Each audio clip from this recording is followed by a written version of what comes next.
Bien, seguimos en round. La semana pasada la Organización Mundial de la Salud declaró la emergencia internacional por la circulación de una nueva variante de la monkeypox, popularmente conocida como la viruela del mono o viruela símica. Bueno, la comparación con la pandemia de COVID es ineludible, ¿no? Esto de estar viendo al director general de la Organización Mundial de la Salud anunciando una nueva emergencia sanitaria ahí al doctor Tedros. Bueno, este nuevo brote de viruela de mono comenzó en África con unos 14.000 casos, se expandió luego por Europa, Norteamérica y en Argentina en lo que va del año se registraron 8 casos sin personas fallecidas, vale la pena aclarar. Y bueno, para hablar de este tema ya estamos en contacto con Fernando Tortosa, que es médico, es epidemiólogo, es investigador y docente de la Universidad Nacional de Río Negro, bueno, un especialista en el tema. ¿Cómo estás, Fernando? Te saluda Camilo, Sebastián y María Ángeles, están en round. Muy bien, ¿cómo están? Muchas gracias por invitarme. Bueno, buenísimo poder contactarte. En principio, la comparación con lo que es el coronavirus, ¿no? La pandemia, no lo puedo ni decir, la pandemia de COVID, como para saber dónde estamos parados en relación a peligrosidad y contagio. ¿Podés describirnos de qué se trata este virus? Bueno, este virus es de la familia de la viruela, como saben, se llama mpox o viruela del mono, y pertenece a esta misma familia, tanto de la viruela como del virus Vaccinia, que es el que forma parte de la vacuna de la viruela. La cuestión con la viruela es que la viruela es una enfermedad que estaba erradicada por la Organización Mundial de la Salud desde 1980, el último caso fue en 1977 en Somalia, y fue uno de los grandes esfuerzos mundiales de vacunación, luego de este gran esfuerzo mundial de vacunación, y fue uno de los grandes logros de salud pública. Y el último caso, por ejemplo, en Nigeria, de viruela del mono, fue recién en 1970, y estuvo 39 años sin ningún caso humano de viruela símica, digamos, que es de esta familia de la viruela. Son dos cosas diferentes, la viruela y la viruela del mono, pero pertenecen a la misma familia. El tema inicial es que desde 1980 la población en general no está vacunada, es decir, que nació luego de 1980 no está vacunado para la viruela, que es de esta misma familia. En 1977 fue el último caso, por ejemplo, de viruela, y en el caso de la viruela del mono, es una enfermedad endémica de África, y tiene subgrupos que se llaman clados. En 2017 y 2018 fue un brote del clado 1 de esta viruela del mono o mpox, y este clado 1 sí tenía características más agresivas con respecto a la población y tuvo una alta mortalidad en África Central. Todos los casos que hubo desde el 2022, entre junio y septiembre del 2022, fuera de África, ¿sí? Que es este clado 2, que es esta nueva variante de mpox, ocurrieron fuera de África y tienen características diferentes en cuanto a su transmisibilidad y en cuanto a su agresividad, menos agresiva, con menor mortalidad y con una forma de transmisión diferente.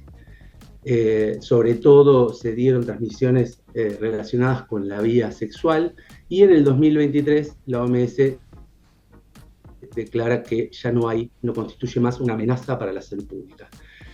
Actualmente el clado que está circulando, es decir, el subgrupo de este mpox que está circulando, se llama 2B, que es el actual, y como cualquier variante nueva,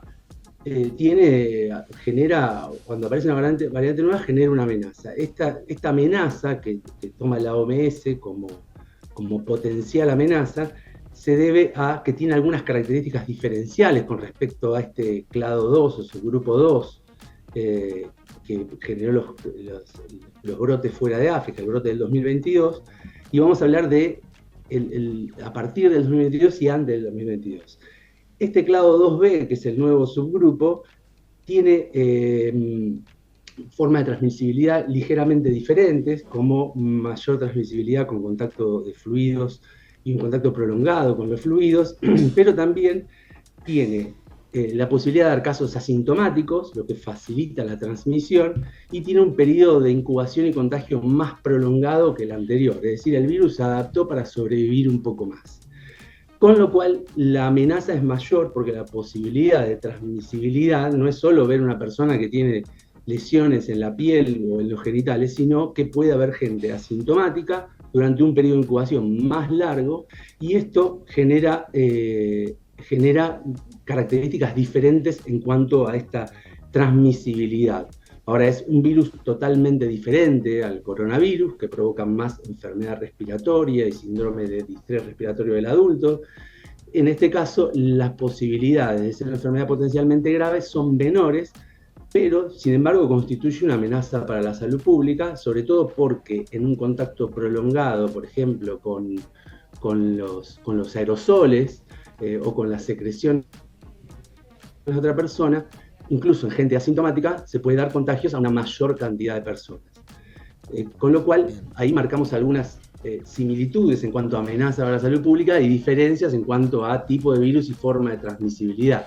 Y por otro lado, contamos con una vacuna ya potencial para enfrentar esta amenaza, ¿no? Que es la vacuna de la viruela, que es una vacuna que se aplicó hasta 1980 sin ningún problema y que logró erradicar la enfermedad en general, que hay que ver qué posibilidad tiene de prevenir esto, que es una variante diferente. Claro, esa vacuna es efectiva frente a esta nueva variante, esa vacuna que estaba guardada, y me imagino, rescatemos la fórmula de esto que ya habíamos erradicado, que volvió, bueno, la aplicamos masivamente. Entiendo que por el momento no hace falta vacunar masivamente o no se está evaluando esa posibilidad, pero en caso de que fuera necesario, ¿funcionaría?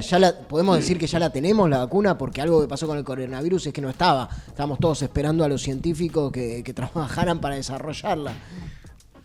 Claro, en general la vacuna es una estrategia de salud pública en este caso, potencial, pero se vacuna principalmente a las personas que tienen, o lo que ha hecho el CDC en Estados Unidos, que es donde se concentra la mayor parte de casos de este clado 2, fuera de África, concentra más del 50% de los casos de Mpox.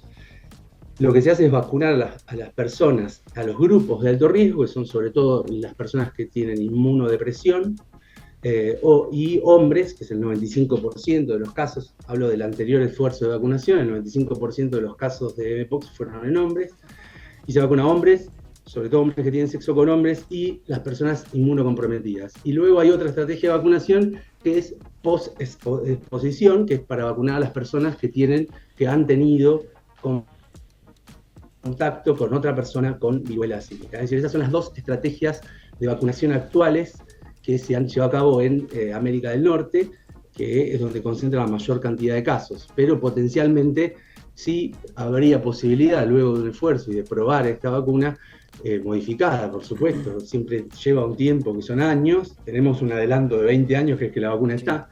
Pero bueno, probablemente haya que modificarla de alguna manera para que sea eficaz en estos casos, pero no se vacuna masivamente a la población, sino que tiene estas dos estrategias: personas de alto riesgo y posexposición.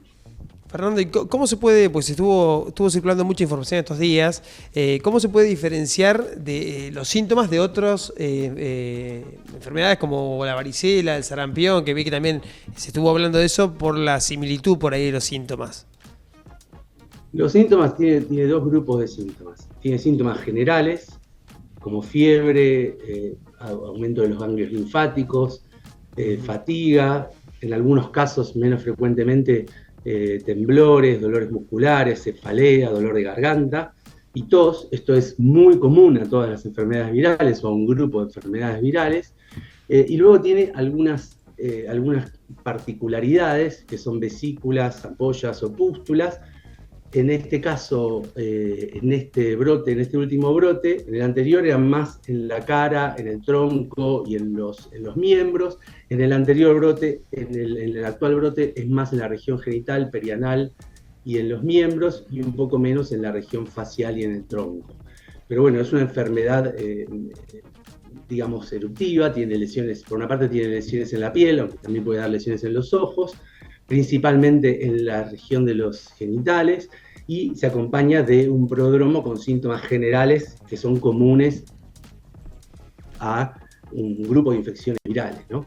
Pero bueno, esa es la forma quizá de clasificarla desde lo clínico. Siempre el esfuerzo es detectarlo, en el caso de que haya una sospecha porque hay un brote, de ir a buscar este tipo de enfermedades y seguir a los contactos en el caso de que haya uno. Por ahora estamos en una etapa donde hay muy pocos casos y se genera un aislamiento de los contactos de acuerdo al riesgo estimado, que también actualmente lo tenemos, este riesgo lo tenemos quizá conocido del anterior brote del 2022, ¿no? Hay un alto riesgo, un moderado riesgo y un bajo riesgo.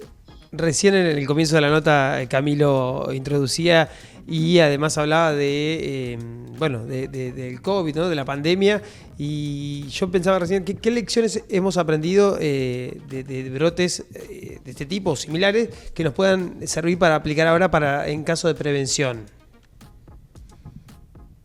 Y, digamos, las pandemias, nosotros tenemos quizá un entrenamiento, nosotros no, todo el mundo tiene entrenamiento en cuanto a intentar evitar la contaminación por aerosoles y a través de la superficie de contacto.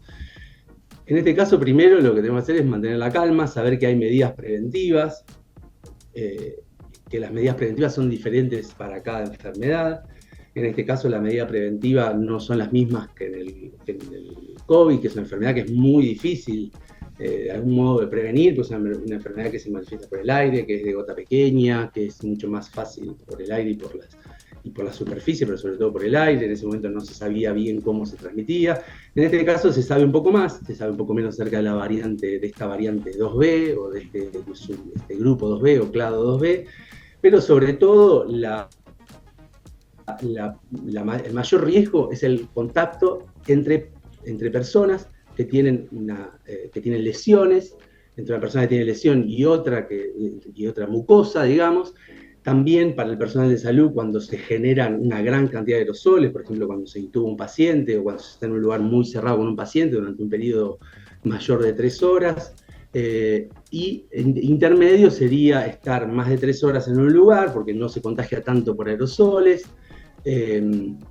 Y también exposiciones diferentes, por ejemplo, estar en un avión con otra persona o en un micro o estar en un lugar cerrado. Y baja exposición es atender un paciente con máscara y con guantes. Eso es una baja exposición. Y también en el caso de las personas hay siempre una exposición intermedia, que es si uno tiene contacto con otra persona que tiene un riesgo intermedio. Conocemos, digamos, a nivel salud pública, no sé si aprendimos tanto, nos olvidamos muy rápidamente de la pandemia, o enseguida tenemos miedo, no vamos a hacer lo que hicimos en la otra. No, hay que hacer algunas cosas que funcionaron y otras que no funcionaron, no hacerlas. Probablemente en este caso no sirva un aislamiento prolongado de la población. En su momento sirvió porque se entendía que había un colapso del sistema de salud que era inminente en algunos casos y que fue efectivo en otras.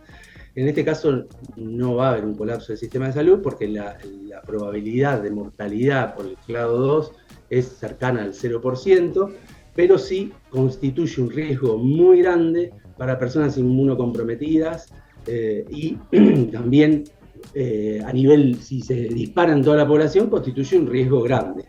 No va a llevar a un colapso del sistema de salud, y el sistema de salud está quizá más preparado de alguna manera, por otra manera, tiene cierto entrenamiento de manejo de pandemias, pero cada pandemia y cada epidemia requiere un enfoque particular en cuanto a la prevención, en cuanto a la búsqueda de casos y en cuanto al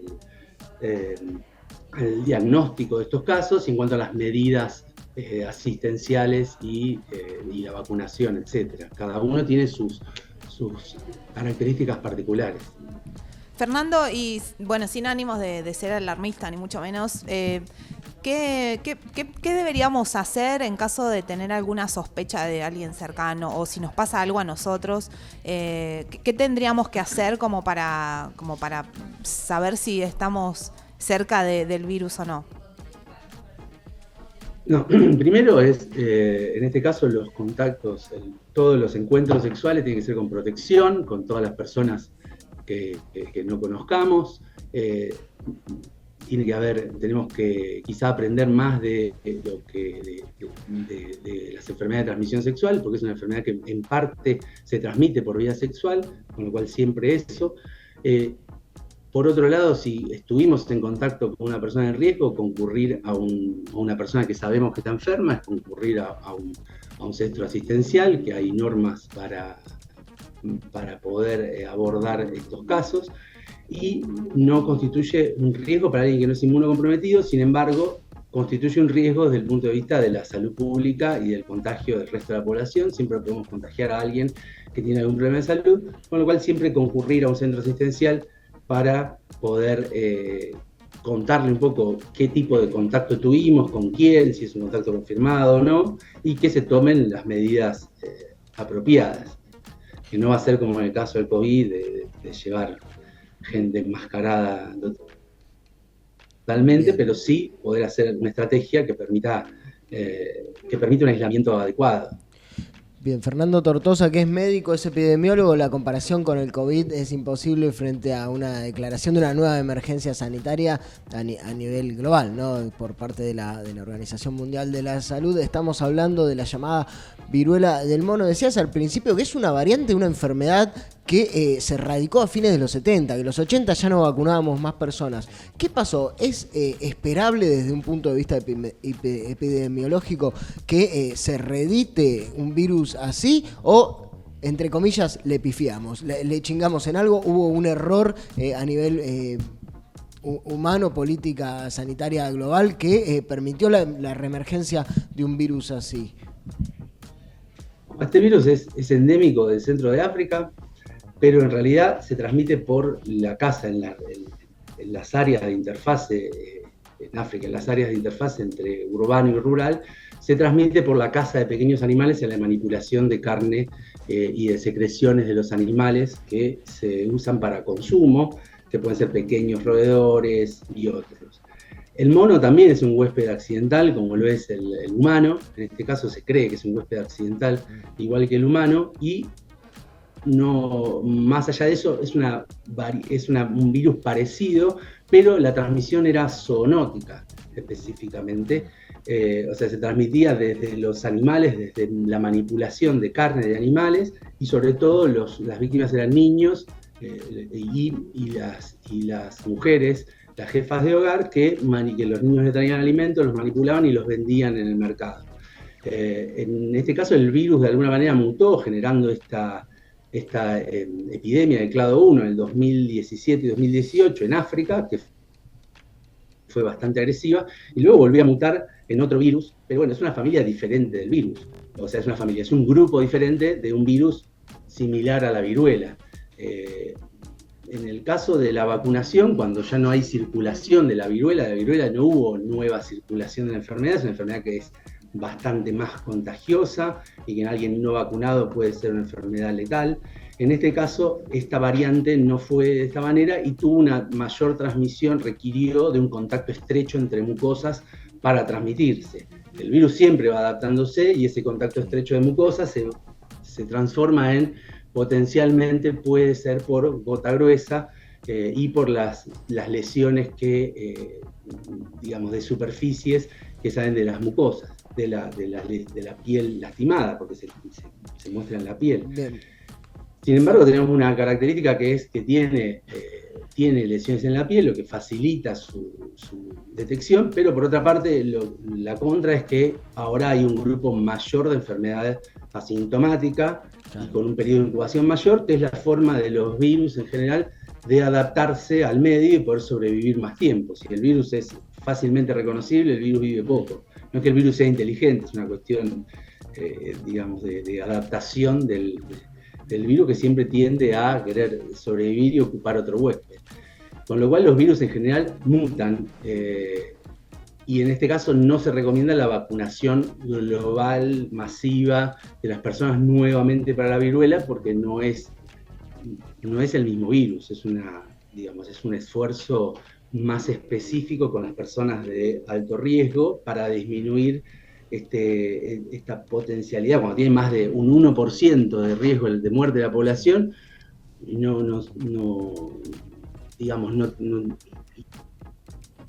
no es toda la población la que está expuesta. Vacunar no tiene sentido, se vacuna a las personas que están más expuestas y a las que tienen más riesgo dentro de ese grupo. Bien, está claro. Fernando Tortosa, que es médico, nos está hablando de lo que es la emergencia sanitaria por la viruela del mono. ¿Qué ocurre con la parte del virus que se transmite mediáticamente, por televisión, ¿no? Hay una parte de una epidemia que se transmite por televisión. Están todos los medios esperando los nuevos casos. Ya se anunciaron al menos 8 casos acá en nuestro país. ¿Cómo debemos tomar estos 8 casos? ¿Son esperables desde un punto de vista epidemiológico este número de casos? ¿Es lo normal? ¿Es alarmante? ¿Cuál sería el número que tendríamos que decir, bueno, vamos a realmente a prestar atención a esto, más allá de que estamos todos con la ansiedad esperando a ver dónde sucede un poco lo que nos pasó deportivamente con el COVID, dónde sucede el nuevo caso de viruela de mono? ¿Qué hacemos con estos 8 casos? ¿Cómo los tomamos acá en Argentina? La gente viaja y la gente se mueve y hay una globalización de todo, ¿no?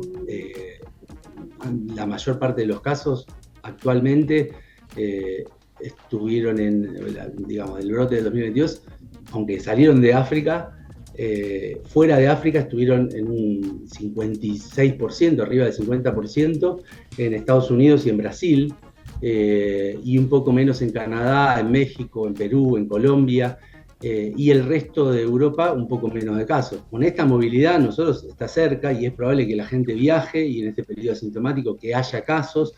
Lo que tenemos que hacer en estos casos es, obviamente, es la prevención, es tener en cuenta estos grupos de alto riesgo, es tener... Perdón, ¿quiénes son los grupos de alto riesgo? Porque los mencionaste varias veces. Los Concretamente, grupos de ¿quiénes alto son?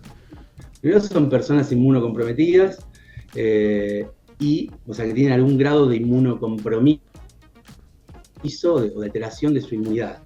Esas personas tienen, como cualquier enfermedad viral, en este caso, tienen un mayor riesgo de presentar una evolución más grave, ¿sí? O sea, las personas que tienen virus de la inmunodeficiencia humana, que tienen HIV y que no están controlados, que están sin tratamiento, esas personas tienen mayor riesgo, y también otras personas que se encuentran recibiendo medicación que afecta su inmunidad u otros tipos de alteraciones de la inmunidad adquirida, digamos, ¿no? Y que haya casos va a ser inevitable, como en todas las pandemias. Cuando se declara una pandemia es que hay casos en todo el mundo. Lo que le tenemos miedo es a la palabra pandemia, quizá, porque decimos, bueno, se transmite todo el mundo, va a estar acá, cada vez la tenemos más cerca, quizás dentro de poco tengamos algún familiar, un conocido, un amigo que lo tenga. No es lo mismo que el coronavirus, pero sí tiene medidas de prevención particulares, que son evitar el contacto con otra persona que tenga lesiones específicamente, usar protección de barrera para los contactos sexuales, evitar los contactos entre mucosas, digamos, entre personas que no se conocen, y también cuando hemos tenido contacto con una persona, intentar concurrir a un centro asistencial para poder hacer el aislamiento correspondiente, o si tenemos síntomas, lo mismo, intentar ver si podemos realizar el testeo para ver si estamos en riesgo. Hoy en día las personas que tienen mayor riesgo son aquellas que han viajado a países donde hubo más casos, que han tenido sexo sin protección con otras personas, y obviamente alguien que ha estado en contacto estrecho con alguien que ha tenido o que tiene mpox. En este caso, el contacto significa un contacto cercano, donde pueda haber aerosolización de la persona que está con síntomas generales, y también el contacto entre mucosa o piel dañada con la secreción que hay en las vesículas, digamos. El contacto es bastante más conocido, la forma de contagiarse, que otra. Lo que sí tenemos que tener precaución, que específicamente esta variante 2B no tenemos tanto conocimiento como había de la 2 en el anterior brote. Sí sabemos estas características que hicieron que se declare la pandemia, porque, ojo, siempre aparece un signo de alarma, hubo casos reportados en el resto del mundo y tiene características particulares como la posibilidad de ser asintomática y el tema del periodo de incubación y el contagio más prolongado. Fernando Tortosa nos habla sobre lo que es la Mpox, la viruela del mono, ¿no? Este nuevo brote de viruela que fue declarado de emergencia sanitaria por la Organización Mundial de la Salud. Y bueno, después de haber vivido una pandemia como la del COVID en 2019, nos pone a todos en alerta frente a una nueva declaración de la Organización Mundial de la Salud. Muchísimas gracias, Fernando, por estos datos, por dejarnos todo mucho, pero muchísimo más claro. Fernando Tortosa, que es médico, es epidemiólogo, es investigador, docente de la Universidad Nacional de Río Negro, así que lo tenemos acá para consultarle, un orgullo, y muchísimas gracias por atendernos y darnos estos datos. Gracias a ustedes.